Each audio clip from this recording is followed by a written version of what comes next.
fiombonana miasa fotoana manokana hanovozanao hery sy torohevitra isan-karazany eto amin'ny radio antson'ny filazantsara arahinao manomboka ny iraika amby roapolo hatramin'ny valo amby roapolo martsa enina amby roapolo sy roa arivo fiombonana miasa arahinao isan'andro amin'ny roa ambin'ny folo ora atoandro ary famerenana amin'ny valo ora aliny sorantsika Andriamanitra noho ny fitantanana ary manolotra amin'ny fiaradananao no ny fatraranao zao andro faharoa amin'ny herinandro fiaraha-mivavaka izao. Vavaka miasa. Izany no lohatenin'ny famelabearana izay arahantsika androany. Vavaka miasa. Ary ny toko sy ny dininy dia ao amin'ny marika toko voalohany ka ny andiny fa dimy amby telopolo. Marika toko voalohany ka ny andiny fa dimy amby telopolo. Toy izao ny fivakiny amin'ny anaran'i Jesosy. Ary ny fomaraina alina koa izy. Dia nivoaka nakany an-tany foana ka nivavaka tany. Rehefa miasa ny vavaka dia misy zavatra lehibe tanteraka. Satria rehefa miasa isika na inona asa ataontsika. Rehefa miasa isika dia isika no miasa. Fa rehefa mivavaka isika dia Andriamanitra no miasa.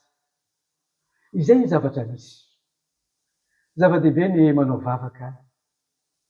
Tsy vita mivavaka tsotra fa vavaka mafana amin'izay rehetra atao. Anisika dia mijery lehilahy sy vehivavy vitsivitsy ao amin'ny Baiboly. Izay nanao vavaka miasa.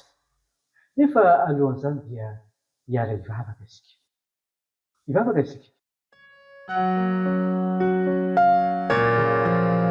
Andriamanitra rainay eo. Midera sy mankalaza ny anaranao zahay. Ary misaotra anao no nanomezanao fotoana azoanay. Andinika ny amin'ny loha hevitra hoe vavaka miasa. Mamelany hevitra satria izany hevitra mampisarika anao. Ary omeo anay ny fananao masina mba hitaridalana anay amin'izany. Amin'ny anaran'i Jesosy. Amen. Andeha ho jerentsika ny vavaka miasa ny Nehemia. Rehefa nanao izay ratsy teo anatin'Andriamanitra ny zanak'Israely, dia nalefa nombabo tany Babilôna nandritry ny 70 taona. Rehefa tafika ny 70 taona dia notendrena Nehemia hitarika an'ireo Israely hiverina any amin'ny taniny ary tonga tao Jerosalema. Rehefa tonga tao Jerosalema zareo dia nisy olana goavana. Ny olana voalohany dia rava ny mandany Jerosalema. Ary tsy vitan'ny rava ihany izany manda izany, fa nisy olona maromaro nanolotra ny anamboarana indray izany mandany Jerosalema izany. Ao amin'ny toko voalohany ka ny andiny fadimy ka hatramin'ny faharoa ambin'ny folo no ahitana fa nivavaka Nehemia. Ao no ahitantsika nivavaka Nehemia. Manasa anareo za mba handray ny baibolinareo any an-trano any rehefa misy fotoana malalaka. Nehemia toko voalohany ny andiny fadimy ka hatramin'ny faharoa ambin'ny folo. Izany vavaka izany dia vavaka mafana, feno fanandratana an'Andriamanitra, feno fanetrentena ary vavaka fiankenkeloka sy fibebana. Ary tsy vitan'izany fa vavaka fitarainana koa amin'Andriamanitra mba hamindra fo sy hamaly ny vavaka noho ny olana eo amin'ny fanamboarana ny mandany Jerosalema. Ny Nehemia toko fahaenina ka ny andiny fadimy ambin'ny folo dia milaza ny vokatra ny vavaka. Izao ny voalaza amin'ny Nehemia toko fahaenina ka ny andiny fadimy ambin'ny folo. Dia vita ny manda tao anatin'ny 12 andro monja. Tsy navita ny minna ireo olona ny saka. Vita. Izany no vavaka miasa. Rehefa mivavaka Nehemia dia niasa Andriamanitra. Ary rehefa niasa Andriamanitra dia nahazo valim-bavaka Nehemia ary vita soamantsara tao anatin'ny 12 andro ny manda. Tatsika dia mijery ihany koa vavaka miasa anankiray. vavaka miasa ny Estera. Tody zavatsarotra ny zanak'Israely no natao Sosana, satria nahazo fahazoan-dalana hamono azy ireo ny fahavalony dia namana izany, ary tody zavatsarotra satria namana dia tena nankahala ny zanak'Israely. Teo anatin'izany toe-javatra zany dia nandefa hafatra tamin'ny Estera Mordekay. Mordekay moa dia dadatoan'ny Estera, tonton'ny Estera zany izy. Zao ilay hafatra, mandeha any ianao miditra ao amin'ny mpanjaka, anelanelana amin'izao problème zao, amin'izany olana goavana zany. Dia zao ny zavatra misy. Estera io dia vadin'ny mpanjaka Asirosy. Ary ao mahavadin'ny mpanjaka anazy dia otsika hoe mety moramora angamba nanao zany, fa tsy moramora, misy problème be. Satria tsy azo atao ny midikiditra foana amin'ny mpanjaka raha tsy nahazo alalana, na dia vadina azy ianao fa mety hiara-ny fahafatesana. Dia zao ny valitenin'ny Estera tamin'ny Mordekay. Lazao ny Israely rehetra, lazao ny jiosy rehetra monina eto amin'ity tanàna ity, dia Sosana zany. Hanao vavaka fihaifadikana isika, mandritra ny 3 andro sy 3 alina, tsy hihinan-kanina, ary na ny biby fiompy ary tamin'izany dia tsy navela hihinan-kanina mihitsy. Ary Estera sy ny ankizivaviny koa dia hanao fifadikana. Amin'izay fotoana izay dia hiditra ao amin'ny mpanjaka Estera. Aloha izy Estera tamin'izay hiditra ao ka raha tahiny amin'ny maty dia maty, fa vavaka zany. Dia nanao vavaka mafana. Araka n'ilay vavaka miasa dia ina zany zavatra misy zao rehefa nanao an'ilay vavaka fifadikana zany ny zanak'Israely sy Estera sy ny ankizivaviny. Niaino Andriamanitra, namaly Andriamanitra, niasa Andriamanitra, ary inona ny toe-javatra misy ozy nareo? Nivadika tany amin'ny ireo fahavalon'ny Israely indray ny fandringanana. Nivadika tany indray, afaka ny Israely, fa ireo olona saika mikasa ny ringana andrareo indray no ringana. Vavaka miasa zany. Ary zao tsika dia hijery vavaka miasa ny olona anankiray miavaka eto an-tany. Tsy izy zany fa Jesosy. Raha mivavaka miasa ry havana dia Jesosy ny tena modely ny amin'izany vavaka miasa zany. Ny mpianatra moa nahita ny fomba fivavany dia nangataka anazy hoe Jesosy mba ampianary mivavaka izy. Ary tsy vitan'izany fa ao amin'ny Luka 9:12 dia voalaza fa nandritry ny alina manontolo Jesosy dia naninona? Nivavaka. Ao amin'ny 10:1-11 indray dia voalaza fa nifoha maraina alina Jesosy ary naninona? Nivavaka tany an-tany foana. Izany hoe Jesosy zany dia lehilahy mivavaka Jesosy. Nivavaka Jesosy tamin'ny toe-javatra rehetra izay nandalovana. Na tsara io na ratsy io, na tamin'ny fifaliana io na tamin'ny fahoriana dia nivavaka Jesosy. Lasa fofinain'i Jesosy mihitsy nivavaka. Tsy hain'i Jesosy, tsy afaka niaina izy raha tsy nisy vavaka. Ary tamin'izany fotoana zany koa dia niasa mandrakariva Andriamanitra. Niasa mandrakariva Andriamanitra tamin'ny fotoana nivavan'i Jesosy, ary tsy nisy fotoana izay tsy nahazahoan'i Jesosy fahombiazana tamin'ny vavaka. Izay ny vavaka miasan'i Jesosy. Raha mijery izany zavatra izany tsika dia tao amin'ny Baiboly avokoa no nahitantsika an'ilay vavaka miasa. Izy io mba mety hisy zany vavaka miasa zany amin'ny fotoana iainantsika zao.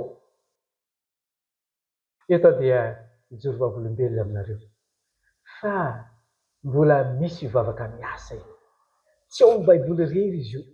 Fa amin'ny fiainantsika zao zany dia azo atao ny mahazo izany hoe vavaka miasa. Tantarako aminareo tantara fohy amin'ireo maro izay nandalovako. Tamin'ny 5 raha hiala tany Maorisy izahay satria nanao vakansa niaraka tamin'ireo zanaka aman-jafy dia tody zava-tsarotra izahay. Voalaza mety eo tamin'izay fotoana izay fa isy andro ratsy ary io andro ratsy io dia hiteraka orana be aty amin'ny faritra avaratra. Rehefa tonga izay tao amin'ny 9 janoary tao Antananarivo dia niala tao ny 9 janoary satria natahotra sao dia ho tratran'ny ranon'oram-be. Nefa voalaza ny météo tamin'izay fotoana izay, météo tany ivelany sy ny météo teto an-toerana fa hisy ranon'orana mivantravatra amin'ny faritra avaratra. Ny olana zany dia zao anay mivady. Be dia be loatra ny entanay. Raha miratsaka io orana io ka tondraka mahavavy izay tapaka amin'ny pont amin'izay fotoana izay dia tsy maintsy andray vedety nefa entanay amin'izany maro. Eritreretinareo hitsaka vedety nefa entana be dia be no entanao very zany. Ary tsy vitan'izay koa fa madama koa dia tena matahotra n'izany hiondrana vedety zany. Dia mivavaka izay mivady. Nitondra mivavaka.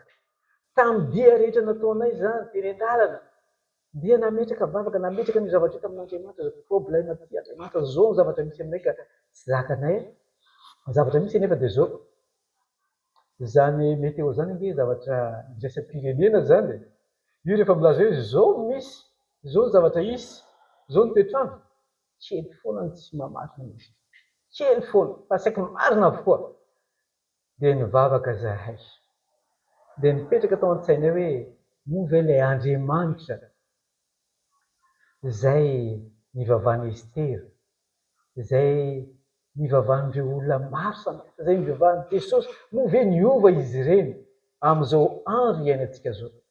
Moa ve Jesosy ilay nampitsahatra ny tafio-drivotra dia tsy havitan'izany intsony amin'izao fotoana izao satria izay zany misy zava-misy zany hoe oram-baratra, ora-mikijy no hisy amin'ny tany ho alehanay. Ry havana, rehefa mivavaka izahay, niasa Andriamanitra. Rehefa niasa Andriamanitra dia mikisaka ny malemy. Tsy nilatsaka ny malemy tamin'izany fotoana izany. Na dia efa nilazaina tamin'ny météo fa hisy oram-be dia nitsahatra ny orana tamin'izay. Ary nitsahaka tao amin'ny mahavavy izay tamin'ny déviation, tamin'ny tany maina, lalana maina tsara. Tonga soamantsara tamin'ny toerana ivianay izay. Mamaly vavaka Andriamanitra. Raha ataontsika raikim-po zany hoe ahoana moa zany hoe vavaka miasa zany? Zany hoe vavaka miasa zany dia ohatrohatran'izao zany rehefa be. Voalohany, tsy maintsy miainga amin'ny antom-bavaka izany izy io. Mila fantatra tsara ny zavatra angatahana. Ary rehefa voasehonao tamin'Andriamanitra ilay antony, hainao tsara ny zavatra antony hivavanao, dia manao vavaka mafana. Izany hoe tsy vavaka tsy anjery fotsiny. Indray zany tsika rehefa mivavaka sakafo matetika tratran'izany hoe aloha le zandry indrindra mivavaka atao mivavaka, misy alalo vitavita ohatran'izay. Fa tena atao antom-bavaka ary vavaka mafana, atao am-po, eritreretina tsara ilay vavaka ary entina ampinono. Rehefa vitantsika izay dia zao miasa Andriamanitra. Ary rehefa miasa Andriamanitra dia manome valim-bavaka. Ary ny valim-bavaka omeny zany dia araka izay mahasoanao. Ankehitriny dia miantso antsika Andriamanitra, miantso anao Andriamanitra, miantso ahy Andriamanitra mba hanao vavaka miasa. Raha mbola tsy ary nanao izany ianao dia manaova vavaka, anaova izay fanandramana izay, ataova izay fanandramana izay mba hitanao hoe manahoana zany vavaka miasa zany. Ary rehefa zatra manao an'izany ianao dia azadino, mbola fotoana ihany koa zao, azahoanao manatevina ny fifandraisanao amin'Andriamanitra. Azahoanao manatevina ny vavaka miasa hiarahana amin'Andriamanitra. Andriamanitra ny omba sy hitantantsika, ahatonga antsika ho tena zanany ka raha ho avy izy indray andro any dia mba anisan'izay ho raisina antsika satria niaina tamin'ny vavaka miasa. Amen. Ho famaranantsika ny fotoana re dia andaontsika hivavaka. Andriamanitra iray io, misaotra anao noho ny fampianarana izay nomeno anay. Mangataka anao izay mba anana fanandramana miaraka aminao ny mivavaka miasa ary mitahiana amin'ny anaranao Jesosy. Amen. Dia izay zany ny fotoana izay miarafy taminareo, mirary soa anareo ary azadiny fotoana antsika rano-pitso izay ahitantsika zava-baovao indray. Mandram-piona.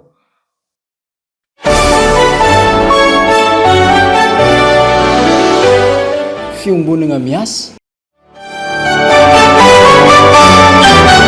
Fotoana manokana hanovozanao hery sy torohevitra isan-karazany eto amin'ny radio antony filazantsara. Arahinao manomboka ny 1 hatramin'ny 8 Martsa 2024. Fiombonana miasa. Arahinao isan'andro amin'ny 12 ora atoandro ary famerenana amin'ny 8 alina.